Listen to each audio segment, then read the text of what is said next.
ఒక్కసారి కొమ్మూరి గోల్డ్ కి కాల్ చేయండి. తాకట్లో ఉన్న మీ బంగారాన్ని విడిపించి మార్కెట్ ప్రైస్ కి వాళ్ళు కొనుక్కుని మిగతా డబ్బులు మీకు ఇచ్చేస్తారు. నమస్తే, వెల్కమ్ టు మనం టీవీ.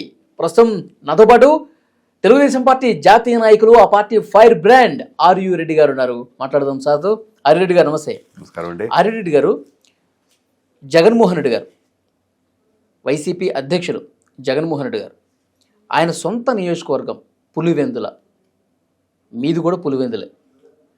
పులివెందులలో ఆయన ముఖ్యమంత్రిగా ఉన్నప్పుడు కావచ్చు, ఎమ్మెల్యేగా ఉన్నప్పుడు ప్రస్తుతం ఆయన అక్కడ ఏమన్నా పనులు చేస్తున్నారా లేదా, అక్కడ ప్రజలకి ఏమైనా వాళ్ళ సమస్యల పరిష్కారం కోసం పనిచేస్తూ ఉన్నారా లేదా? ఎందుకంటే మిమ్మల్ని ఎందుకు అడుగుతున్నానంటే, మీరు కూడా మీ పులివెందులు వెళ్తూ ఉంటారు, నెలకి కనీసం 2-3 సార్లన్నా వెళ్తూ ఉంటారు. పులివెందుల పరిస్థితులు ఏంటో మీరు చూస్తూ ఉంటారు. అక్కడ ఉన్నటువంటి ఎమ్మెల్యే పనితీరు ఎట్లా ఉందో మీకే బాగా తెలుస్తుంది. ఎవరండి ఆయన? ఆయన జగన్మోహన్ రెడ్డి గారండి. అది ఎవరండి ఆయన? మీ ఎమ్మెల్యే ఆయన. మా ఎమ్మెల్యే. మీ నియోజకవర్గం ఎమ్మెల్యే. మీరు చెప్తేనే మాకు తెలిసింది. మాకు ఇది ఎందుకంటే ఇది హాస్యాస్పదంగా మాట్లాడట్లేదు. ఇదేం మీరు మీడియా అని చెప్పి, ఎందుకంటే మీడియా ప్రజలందరూ చూస్తూ ఉంటారు. హాస్యాస్పదంగా నేనేం అడగట్లేదు. ఎవరండి అని అడుగుతా ఉన్నా. మీకు కాదండి, జగన్మోహన్ రెడ్డి గారు ఆయన పులివెందుల నియోజకవర్గం తెలీదా మీకు? యలహంక నియోజకవర్గం ఎమ్మెల్యే తెలీదా? ఓకే, యలహంక ప్యాలెస్ ద్వారా. ఓకే ఓకే, అంటే ఆయన ఉండేది ఎక్కువగా యలహంక. మీరు వ్యంగ్యాస్త్రాలు సంధిస్తున్నారు. అది నిజాలే కదండి. ఎందుకంటే మేము పులివెందుల వాస్తవ్యాలు. మీరు అన్నారు ఇందాక, మేము పులివెందుల వాస్తవ్యులు అంటే అర్థం ఏంటండి? స్థిరంగా ఉండే, అంటే హౌస్ ఉండేది కానీ ఇంకోటి స్థిరంగా ఉండేది వాస్తవ్యులు అంటారు. మనం పుట్టిన గడ్డ, మనం చచ్చిన గడ్డ అది. సో ఆడికైపోతా ఉంటాం. మరి వాస్తవ్యులు అన్నప్పుడు, శాసనసభ్యుడు అన్నప్పుడు పులివెందుల్లోనే ఉండాలి కదా. నియోజకవర్గం ఎమ్మెల్యే ఎక్కడ ఉంటాడండి? నియోజకవర్గంలోనే ఉంటాడు. ఆ నియోజకవర్గం కాకుండా పక్క నియోజకవర్గం లేదా పక్క రాష్ట్రానికి, అంటే పక్క దానికో పక్క జిల్లాకో పోయేవాడు ఎవడన్నారు కదా. ఇక్కడ మా విచిత్రం ఏంటంటే, మా శాసనసభ్యుడు, మా యొక్క కర్మ, మా దౌర్భాగ్యం, మా పులివెందుల ప్రజలు చేసుకున్న తప్పు ఏంటో మాకు తెలియదు. కానీ మేము ఒక కలుపు మొక్కని ఏదో మంచి మొక్క అనుకొని చెప్పి మేము ఎన్నుకుంటే ఆ మొక్క కాస్త పోయి యలహంక ప్యాలెస్ లో ఉంటుంది. అందుకే యలహంక ప్యాలెస్ ద్వారా అని చెప్పి అంటా ఉన్నాం. ఇక మీరు అన్నారు, మేము వ్యంగ్యాస్త్రాలు వేయట్లేదండి. మా కడుపు బాధ అది, మా వెద అది, మా చింతన అది. ఎందుకంటే ఈరోజు మీరు రాష్ట్రంలో ఎక్కడ తీసుకున్నా కూడా, దేశంలో ఎక్కడ తీసుకున్నా కూడా, ప్రపంచంలో ఎక్కడ తీసుకున్నా కూడా, కడప జిల్లాకంటూ, పులివెందులకంటూ, ముఖ్యంగా పులివెందులకంటూ ఒక ప్రత్యేకమైన స్థానం ఉంది. కడప జిల్లాకు ఒక ప్రత్యేకమైన స్థానం ఉంది. ఆ స్థానాన్ని సంపాదించింది మా పూర్వీకులు కానివ్వండి, గత పాలకులు కానివ్వండి, గతంలో చేసుకునే నాయకులు కూడా ఆ విధంగా ఆ యొక్క స్థాయిని తీసుకొచ్చినారు. దానివల్లనే మాకంటూ ఒక ప్రత్యేకత ఉంది. దౌర్భాగ్యం కొద్దీ, అదృష్టం కొద్దీ, అంటే ఆయన అదృష్టం కొద్దీ, రాష్ట్ర ప్రజలు, మా యొక్క నియోజకవర్గ ప్రజలు దురదృష్టం కొద్దీ మేము ఆయన ఎన్నుకున్నాం. ఎన్నుకున్నప్పుడు ఈ రాష్ట్రానికి ముఖ్యమంత్రి కూడా అయినాడు. ఆయన అదృష్టం కొద్దీ, మళ్ళీ చెప్తా ఉన్నాను, దయచేసి మీరు తప్పుగా అనుకోవద్దు. ఆయన అదృష్టం కొద్దీ, ప్రజల దురదృష్టం కొద్దీ ఆయన ముఖ్యమంత్రిగా అయితే, ఒక ముఖ్యమంత్రికి ఏమైనా పరిధులు ఉంటాయండి? తను ఏం చేయాలన్నా కూడా చేస్తాడు. తనకంటూ పరిధులు అంటే ఏమీ లేవు కదా, పరిమితులు అంటూ కూడా ఏముండవు కదా. తన నియోజకవర్గాన్ని ఈరోజు నిజంగా గనక జగన్మోహన్ రెడ్డి పులివెందుల మీద అంత ఆప్యాయత ఉంటే గనక, ఎందుకు మాకు ఆయన హయాంలో ఈ రోజు కూడా మాకు మా యొక్క నియోజకవర్గానికి నీళ్ళు తీసుకుని రాలేకపోయినాడు? ఎవరు అడ్డుకట్టేసినారు? ఎవరు ఆనకట్ట కట్టినారు? ఎవరు దాన్ని నీళ్ళు రాకుండా ఎవరు చేసేసుకున్నారు? నెంబర్ 1. ఎందుకు మాకు అసలు కనీసం మాకు రోడ్డు వ్యవస్థ ఎందుకు మాకు సరిగ్గా మాకు ఇవ్వలేకపోయినాడు? ఎందుకు మాకు డ్రైనేజీ వ్యవస్థను సరిగ్గా ఇవ్వలేకపోయినాడు మా నియోజకవర్గానికి? ఎందుకు మా నియోజకవర్గానికి కనీసం ఒక మంచి పరిశ్రమను తీసుకొచ్చి మా పిల్లకాయలకి ఎందుకు ఉద్యోగాలు ఇప్పించలేకపోయినాడు? ఎందుకు కోటాను కోట్ల రూపాయలు యొక్క నిధులు తీసుకొచ్చి నియోజకవర్గాన్ని ఎందుకు అభివృద్ధి చేయలేకపోయినాడు? ఆయన అభివృద్ధి చేస్తానంటే ఏ ఎమ్మెల్యే అడ్డుపడినాడు? ఆయన అభివృద్ధి చేస్తానంటే ఏ మంత్రి అడ్డుపడినాడు? ఆయనే కదా ముఖ్యమంత్రి, ఆయనే కదా సుప్రీం, ఆయనే కదా పార్టీకి అధినేత. ఆయన అంటే పార్టీకి అన్నింటికి ఆయనే కదా సుప్రీం. మరి ఏ పార్టీకి సంబంధించిన కార్యకర్త అడ్డుపడినాడు? ఏ పార్టీ నాయకుడు అడ్డుపడినాడు? ఏ ఎమ్మెల్యే అడ్డుపడినాడు? అప్పట్లో ఉండే ఏ మంత్రి అడ్డుపడినాడు? ఆయనకి పులివెందులకు నువ్వు ఏం తీసుకోబాక, పులివెందులకు నీళ్ళు తీసుకోబోబాక, పులివెందులకు నిధులు తీసుకోబోక అని చెప్పి ఏ అధికారి అడ్డుపడినాడు? అది కూడా చెప్పాలి కదా. ఆయన హయాంలో ఏ అధికారి అడ్డుపడినాడు? జిల్లా కలెక్టర్ అడ్డుపడినాడా? ప్రిన్సిపల్ సెక్రటరీ అడ్డుపడినాడా? చీఫ్ సెక్రటరీ అడ్డుపడినాడా? లేకపోతే రెవెన్యూ మంత్రి అడ్డుపడినాడా? ఆయనే ముఖ్యమంత్రి కదండి. కదా. మరి ముఖ్యమంత్రిగా ఉన్నప్పుడు నువ్వు పులివెందులకి ఏం చేసావు అంటే గనక ఈరోజు సున్నాగా మాట్లాడుతూ ఉంటాడు. పైన దేవుడు అనుగ్రహం ఉండాలి, కింద నాకు లేదని చెప్పి అంటాడు. అంటే గాల్లో మేళ్లు కట్టుకొని గాల్లోనే తిరిగేవాడు. అంటే దురదృష్టం కొద్దీ వాళ్ళ యొక్క ఎన్నిక ఏదైతే వాళ్ళ పార్టీ గుర్తు కూడా ఉందో గాలే, అంటే గాలి మాటలే చెప్తా ఉంటాడు కదా. ఆ గాలి మాటల్లో భాగంగానే ఈ రోజు పులివెందులు అలాగే తయారవుతా ఉంది. అదృష్టం కొద్దీ ఈ రోజు కూటమి ప్రభుత్వం వచ్చిన తర్వాత పులివెందులకు మాకు నీళ్ళు వచ్చినాయండి. నీ హయాంలో ముఖ్యమంత్రిగా ఉన్నప్పుడు చెప్పు, అదే అడుగుతాను. మా ప్రశ్నకి నువ్వు సమాధానం చెప్పు. నీ హయాంలో ఎవరు నిన్ను అభివృద్ధి చేయకుండా అడ్డుపడినారు?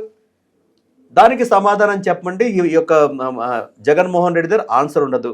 దానికి ప్రెస్టేషన్గా మాట్లాడి తిరిగి మా మీద బురద జల్లే కార్యక్రమాలే చేస్తాడు తప్ప నేను ఈ విధంగా అభివృద్ధి చేయలేదు, నేను ఈ విధంగా ఎందుకు చేయలేదని కూడా ఈ రోజు కూడా సమాధానం చెప్పడు. ఒక ముఖ్యమంత్రిగా నువ్వుండి, అది కూడా పులివెందుల ఎమ్మెల్యేగా నెగ్గి పులివెందుల ప్రజలే అందరి యొక్క అంటే వాళ్ళ యొక్క పులివెందుల ప్రజల నమ్మకంతో నువ్వు గెలిచిన తర్వాత ముఖ్యమంత్రి అయిన తర్వాత ఇట్లాగంటే పులివెందులు అనేది డెవలప్మెంట్ అవుతుంది 5 సంవత్సరాల్లో.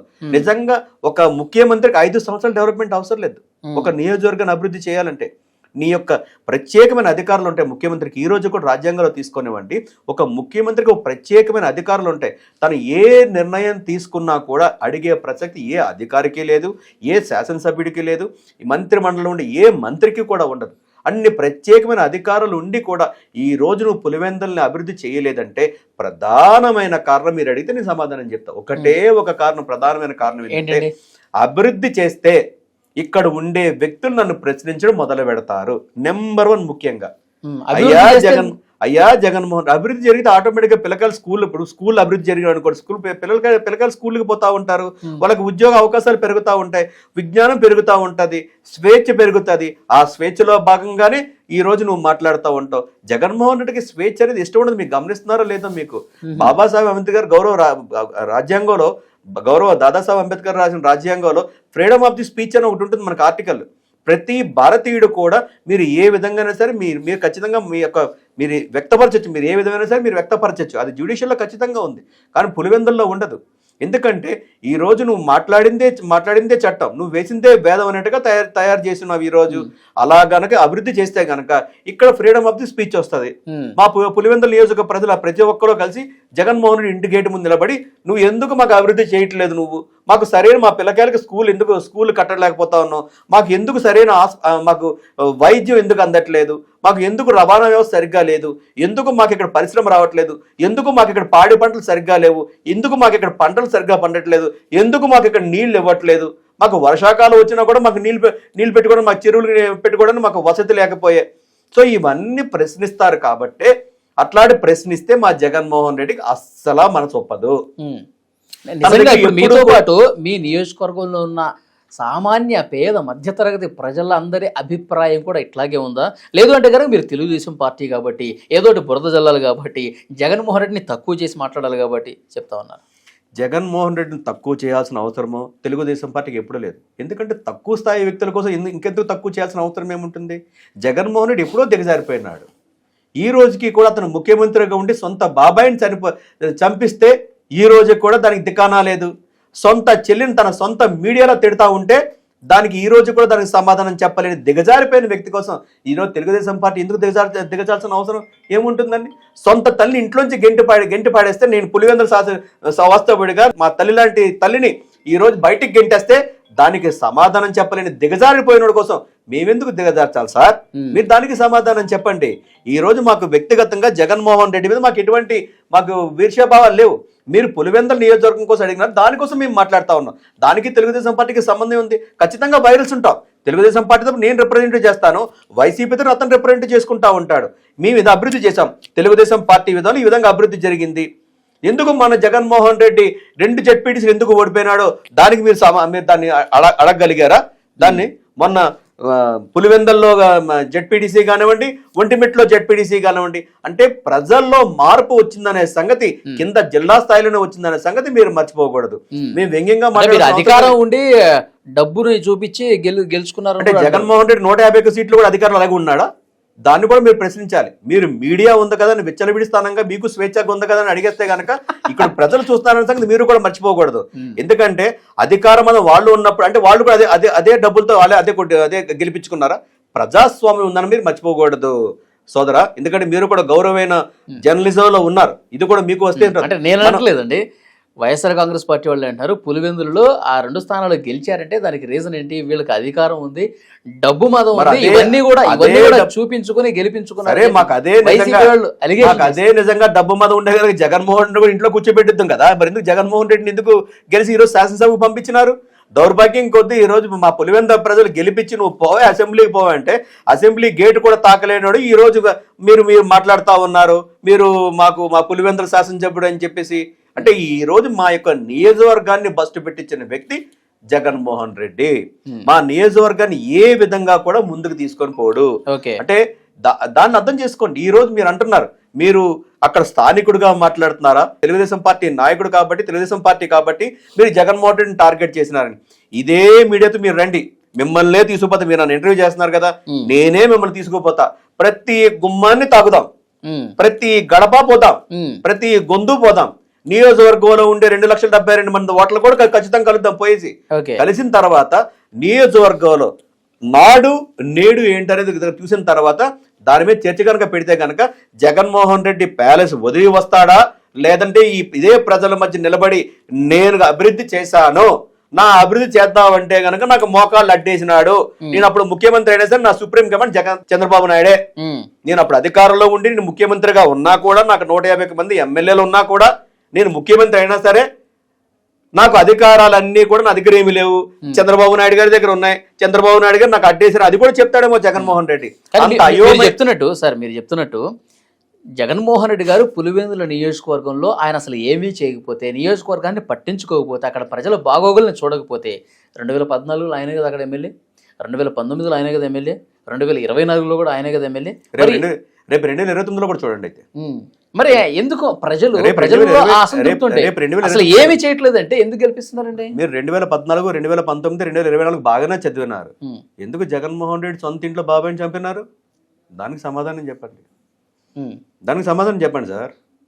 ఇది ఒక్క సమాధానం చెప్పండి. మీరు 3 క్వశ్చన్లు నేను ఒకటే క్వశ్చన్ అడిగినా. జగన్మోహన్ రెడ్డి చంపింది కిల్డా బాబాయ్ చిదంబరం రాసింది చెప్పండి సార్. రాష్ట్ర ప్రజలు వెయిట్ చేస్తా ఉంటారు. ఎవరు పోయినా నిజాలు సిబిఐ వచ్చినప్పుడు మీ నెత్తి మీద తెల్లెండ్రులు వస్తే నా నెత్తి మీద తెల్లెండ్రులు వస్తా ఉంటాయి. జగన్మోహన్ రెడ్డి అలా ఎదుగుతూనే ఉంటాడు.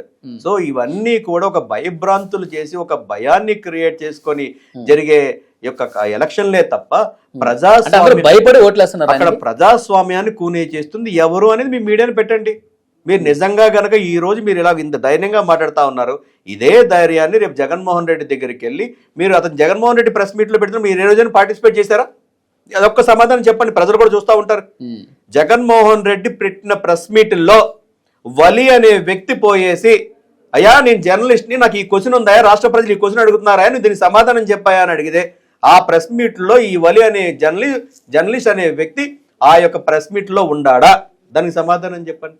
అంటే ఎలక్టెడ్కి సంబంధించి సెలెక్టెడ్కి సంబంధించిన మీడియాకే అతను పర్మిషన్ తీసుకొని గ్రీన్ మ్యాట్లు వేసుకొని చెప్పే ప్రెస్ మీట్లే తప్ప ప్రజాస్వామ్యంగా వచ్చి ఏ రోజు కూడా తను బయటకు వచ్చి ఇది చేశాను ఇది చెయ్యలేదు కాబట్టి చేయలేదు అంటా ఉన్నావు. నువ్వు నిజంగా చేస్తే కనుక మేము ఖచ్చితంగా తీసుకుంటాం.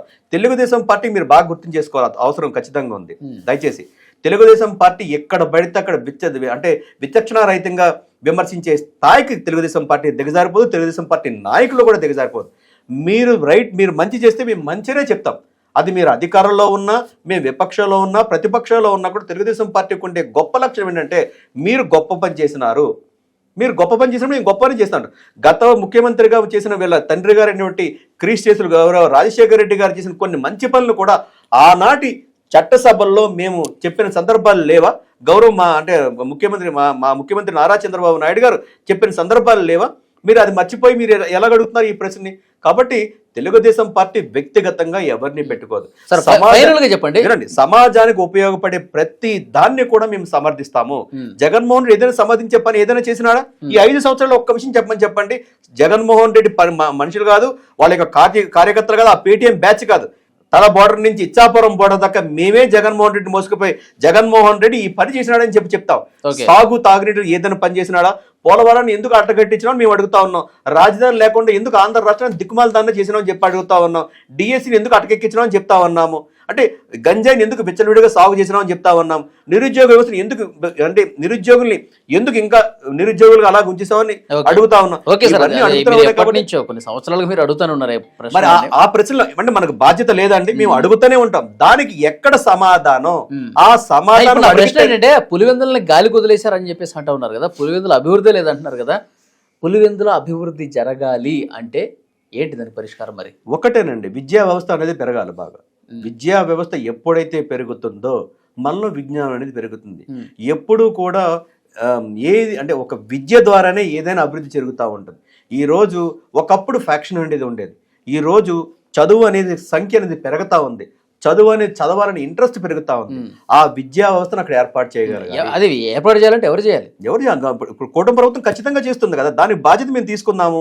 ముఖ్యమంత్రిగా గౌరవ నారా చంద్రబాబు నాయుడు కానివ్వండి, విద్యాశాఖ మంత్రి నారా లోకేష్ గారు ఈ రోజు ప్రత్యేకంగా పులివెందుల మీద వాళ్ళు ఎక్కువగా దృష్టి పెట్టడం జరిగింది. దాంట్లో భాగంగా ఈ రోజు నియోజకవర్గానికి నీళ్లు తీసుకొచ్చిన ఘనత ఈ కూటమి ప్రభుత్వానికి ఏర్పడింది. అది మీరు మర్చిపోతా ఉన్నారు. కాబట్టి ఇంకొక అద్భుతమైన పరిష్కారం ఏంటంటే పులివెందుల నియోజకవర్గంలో తెలుగుదేశం పార్టీ కానీ కూటమికి సంబంధించిన ఎమ్మెల్యే అక్కడ గెలవాల్సిన అవసరం ఉంది. అది ప్రజలు నిర్ణయిస్తారండి. మీరు చెప్పిన దాని లెక్క ప్రకారం మేము ప్రజాస్వామ్యాన్ని నమ్ముకున్నాం బలి గారు, మేము ప్రజాస్వామ్యాన్ని నమ్ముకున్నాం. ప్రజలే దేవుళ్ళు, సమాజమే దేవాలయం. జగన్మోహన్ రెడ్డి గారు ఉంటే అక్కడ అభివృద్ధి లేదు అంటున్నారు కదా, అది ఎలా ఉంటే జరుగుతుంది? మేము ప్రతిరోజు కూడా మా ప్రజల్ని మేము మేలుకొలుపుతా ఉన్నాం. మనకి ఈ వ్యక్తి వల్ల ఎంత ఉపయోగం ఉందో మీరు ఒకసారి ఆలోచన చేయండి. అనేక మంది మేధావులు ఈ రోజు పులివెందుల్లో ఉన్నారు. ఆ మేధావి వర్గానికి కానివ్వండి, సామాజిక వర్గానికి కానివ్వండి, రైతాంగానికి కానివ్వండి, విద్యార్థుల్ని కానివ్వండి, ప్రతి ఒక్కరిని కూడా మేము తడతా ఉన్నాము. వాళ్ళందరికీ కూడా వాళ్ళ యొక్క మనుషులు కానివ్వండి, ఆ కుటుంబం కానీ ఏ విధంగా మేలు చేసింది అనేది మీకు ఇక్కడ ఒక మనిషి మాత్రం చెప్తాం. మా పులివెందుల ప్రజలు ఏ విధంగా అంటే ఒక విషయాన్ని మాత్రం ఒక మనిషి కనుక మా దగ్గరకు వచ్చి సహాయం అడిగితే కనుక దాన్ని గుండెల్లో పెట్టుకొని ఉండే గొప్ప వ్యక్తులు మా పులివెందుల ప్రజలు. దాంట్లో భాగంగానే వైఎస్ కుటుంబీకుల్ని ఎప్పుడూ వాళ్ళ గుండెల్లోనే పెట్టుకున్నారు. దాంట్లో భాగంగానే మీరు ఇందాక ఒక క్వశ్చన్ అడిగారు, 2014లో వాళ్ళే, 2019లో వాళ్ళే, 2024లో కూడా వాళ్ళే అని. ఇప్పుడే కాదు, గత 1980 శతాబ్దం నుంచి కూడా వాళ్ళ కుటుంబీకులనే ఈ రోజు కూడా పులివెందుల ప్రజలు ఎన్నుకుంటూ అంటే రావడం జరిగింది. అంటే ఆ యొక్క ప్రజలు, ఆ యొక్క పులివెందుల ప్రాంత ప్రజలు ఆ విధంగా ప్రేమిస్తున్నారు కాబట్టి వీళ్ళు ఎన్ని తప్పులు చేసినా, ఎన్ని ఘోరాలు చేసినా ఈ రోజుకి కూడా వాళ్ళే ఎన్నుకునే పరిస్థితికి వస్తూ ఉన్నారు. ఇప్పుడు అక్కడ మార్పు జరిగింది, మార్పు రావడం మొదలైంది. ఆ మార్పులో భాగంగానే మన జడ్పీడీసీలో కానివ్వండి, ఈ రోజు రెండు యొక్క ప్రదేశాల్లో మనం గెలవడం జరిగింది. కాబట్టి ఆ మార్పు రేపు నియోజకవర్గం మీద పడుతుంది అనేది మా బలమైన నమ్మకం. కూటమి ప్రభుత్వం కానీ కూటమి పార్టీలో ఉండే బాధ్యత మాది ఒకటే, ప్రభుత్వం ఏం చేస్తూ ఉంది, పార్టీలుగా మేము ఏం చేయాలనుకుంటున్నాం అనేది ప్రతి ఒక్క గడపకి మేము తీసుకెళ్లాల్సిన బాధ్యత మా మీద ఉంది. కాబట్టి ఆ బాధ్యత మేము నెరవేరుస్తాము.